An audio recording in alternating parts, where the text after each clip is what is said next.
നമ്മുടെ പ്രിയപ്പെട്ട മക്കളൊക്കെ SSLCയും +2 ഒക്കെ പരീക്ഷ കഴിഞ്ഞിരിക്കുകയാണ്. ഇൻഷാ അല്ലാഹ് ഇനി റിസൾട്ടിന് വേണ്ടിയുള്ള കാത്തിരിപ്പാണ്. പ്രതീക്ഷിക്കുന്ന മാർക്ക് ലഭിക്കാൻ, ഉന്നതമായ വിജയം നേടാൻ, ഫുൾ A+ ലഭിക്കാൻ അത്ഭുതകരമായ 3 ടിപ്സുകൾ നമ്മൾ പഠിക്കുകയാണ്. വിദ്യാർത്ഥികൾക്കും രക്ഷിതാക്കൾക്കും ഒരുപോലെ ചെയ്യാം. ഏതാണെന്നറിയാനും എങ്ങനെയാണെന്നറിയാനും മജ്ലിസ് മുഴുവനായും കേൾക്കുക. ലിങ്ക് മറ്റുള്ളവരിലേക്ക് എത്തിച്ചെടുക്കുക. അള്ളാഹു അനുഗ്രഹിക്കുമാറാകട്ടെ.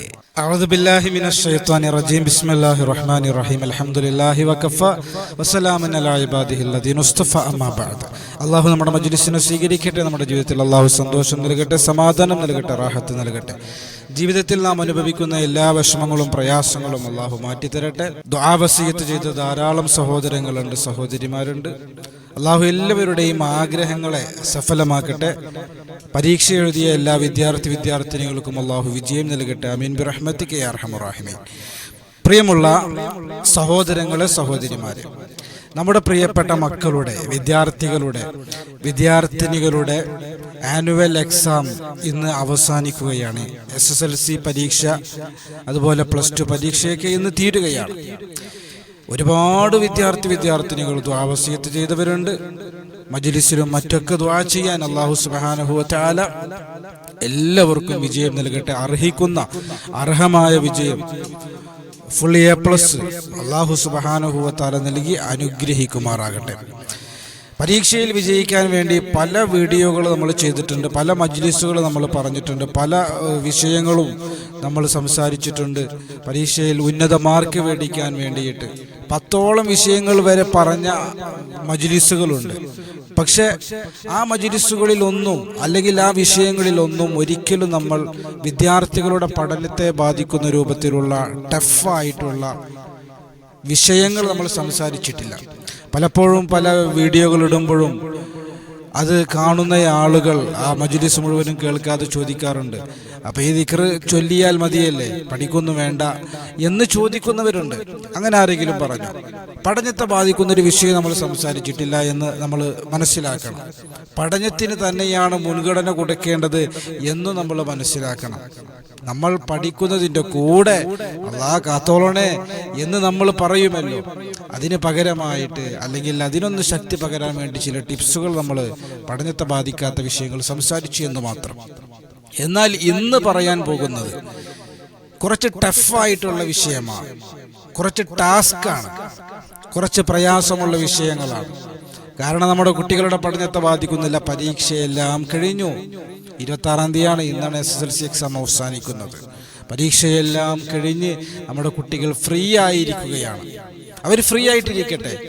മറ്റുള്ള വിഷയങ്ങളിൽ, മറ്റുള്ള പഠനങ്ങളിൽ എൻഗേജഡ് ആകുക എന്നുള്ളതൊക്കെ പല ആളുകളും ചെയ്യുന്നതാണ്. പക്ഷേ ഇടയ്ക്കെങ്കിലും കുട്ടികൾ ഫ്രീ ആയിട്ടിരിക്കണമല്ലോ. മദ്രസ കഴിഞ്ഞാൽ സ്കൂൾ കഴിഞ്ഞാൽ ട്യൂഷൻ, വെക്കേഷൻ സമയങ്ങളിൽ വെക്കേഷൻ ക്ലാസ്, ഇങ്ങനെ കുട്ടികളെ വല്ലാതെ നമ്മൾ പ്രയാസപ്പെടുത്താൻ പാടില്ല. അവർക്കിടക്കൊക്കെ നമ്മൾ ലീവ് കൊടുക്കണം. അവർ ഫ്രീ ആയിട്ടിരിക്കണം. അപ്പോൾ നമ്മുടെ മക്കൾ ഫ്രീ ആയിട്ടിരിക്കുന്ന സമയങ്ങളാണ്, ആഴ്ചകളാണ്, മാസങ്ങളാണ് ഇനി വരുന്നത്. ഈ സമയത്ത് നമ്മുടെ പ്രിയപ്പെട്ട മക്കൾ, അവർക്ക് ചെയ്യാൻ, പരീക്ഷയിൽ വിജയിക്കാൻ കുറച്ച് പ്രയാസകരമായ വിഷയങ്ങൾ തന്നെയാണ് നമ്മൾ പറയുന്നത്. കാരണം അവരുടെ പഠനത്തെ ബാധിക്കൂല. ഇൻഷാ അല്ലാഹ് 3ഓളം വിഷയങ്ങൾ നമ്മൾ പറയുകയാണ്.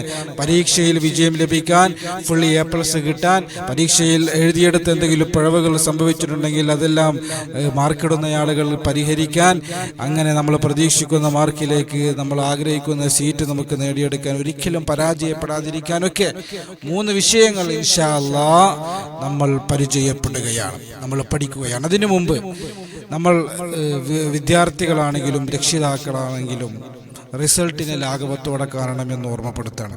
ഒന്നാമതായി ഓർമ്മപ്പെടുത്താനുള്ളത് അതാണ്. റിസൾട്ടിൻ്റെ വിഷയത്തിൽ ഓവറായിട്ട് ബേജാറാകരുത്. റിസൾട്ടിൻ്റെ വിഷയത്തിൽ ഓവറായിട്ട് ടെൻഷൻ അടിക്കരുത്. എന്ത് റിസൾട്ട് വേണമെങ്കിലും വരട്ടെ, ഇതൊന്നും ഒന്നിൻ്റെയും അവസാനമല്ല. ഇനി പരാജയപ്പെട്ടാൽ പോലും അങ്ങനെ സംഭവിക്കാതിരിക്കട്ടെ, അങ്ങനെ സംഭവിക്കില്ല ഇൻഷാ അല്ലാഹ്. അത് ഒരു പരാജയം പോലും വിജയത്തിൻ്റെ ഒരു ചവിട്ടുപടിയായിട്ട് നമ്മൾ കാണണം. അല്ലെങ്കിൽ കുറച്ച് മാർക്ക് കുറഞ്ഞു പോയാൽ, നമ്മൾ പ്രതീക്ഷിക്കുന്ന മാർക്ക് നമുക്ക് കിട്ടിയിട്ടില്ലെങ്കിൽ പോലും അത് വിജയത്തിലേക്കുള്ള ഒരു ചുവട്ടുപടിയായിട്ട് നമ്മൾ സ്വീകരിക്കണം. അപ്പോൾ ഓവറായിട്ട് ബേജാറാകരുത്, നമ്മൾ സിമ്പിളായിട്ട് എടുക്കണമെന്നാണ് ഒന്നാമതായി പറയാനുള്ളത്. രണ്ടാമതായി പറയാനുള്ളത്, രക്ഷിതാക്കൾ മക്കളുടെ കൂടെ നിൽക്കണം എന്നുള്ളതാണ്.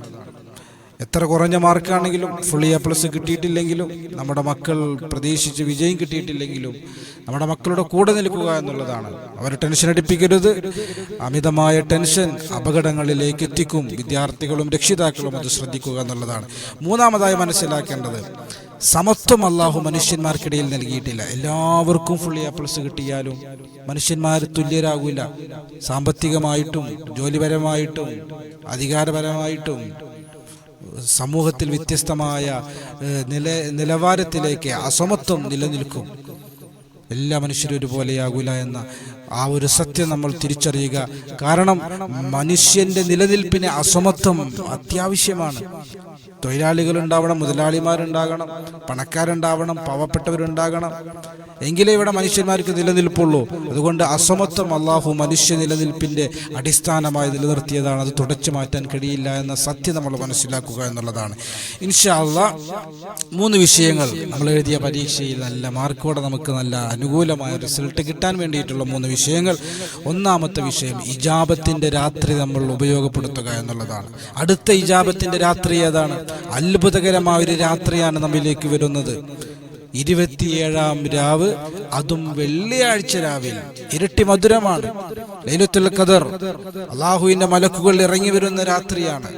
ലൈലത്തുൽ ഖദർ എന്ന് പറയുന്ന ലോകത്ത് താമസിക്കുന്ന പ്രത്യേകമായ മലക്കുകൾ അന്നത്തെ രാത്രി ഇറങ്ങി വരും ജിബ്രീൽ അലൈഹിസ്സലാമിന്റെ കൂടെ. അത് നമ്മൾ ദുആ ചെയ്താൽ ദുആക്ക് ഇജാബത്തുണ്ട്. മാത്രമല്ല വെള്ളിയാഴ്ച രാവ് കൂടിയാണ്. ഈ വെള്ളിയാഴ്ച രാവിന്റെ ദുആയിൽ ഇജാബത്തുണ്ട് എന്ന് മുഹമ്മദ് റസൂലുള്ളാഹി സ്വല്ലല്ലാഹു അലൈഹി വസല്ലം. 2 കൂടി ഒരുമിച്ച് വരും. നാളെ 27-ാം രാവും വെള്ളിയാഴ്ച രാവും ഒരുമിച്ച് വരുന്നു. ഇതുപോലൊരു ചാൻസ് നമുക്ക് കിട്ടൂല. നമ്മുടെ പ്രിയപ്പെട്ട മക്കളൊക്കെ ഹയാത്താക്കട്ടെ. ശദ്ദ മിഅ്സറഹു റസൂലുള്ളാഹി സ്വല്ലല്ലാഹു അലൈഹി വസല്ലം തങ്ങൾ കഠിനാധ്വാനം ചെയ്തിരുന്ന രാത്രികളാണ്. റമളാനിൻ്റെ ഈ അവസാനത്തെ നിമിഷങ്ങൾ, അവസാനത്തെ രാത്രികൾ, പ്രത്യേകിച്ച് നാളത്തെ രാത്രിയൊക്കെ നമ്മൾ ഇബാദത്തുകളിൽ മുഴുകുക, വിദ്യാർത്ഥികളും രക്ഷിതാക്കളും.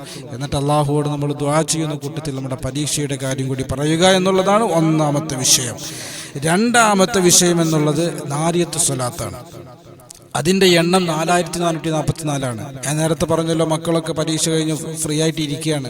ഫ്രീ ആയിട്ട് ഇരിക്കണം.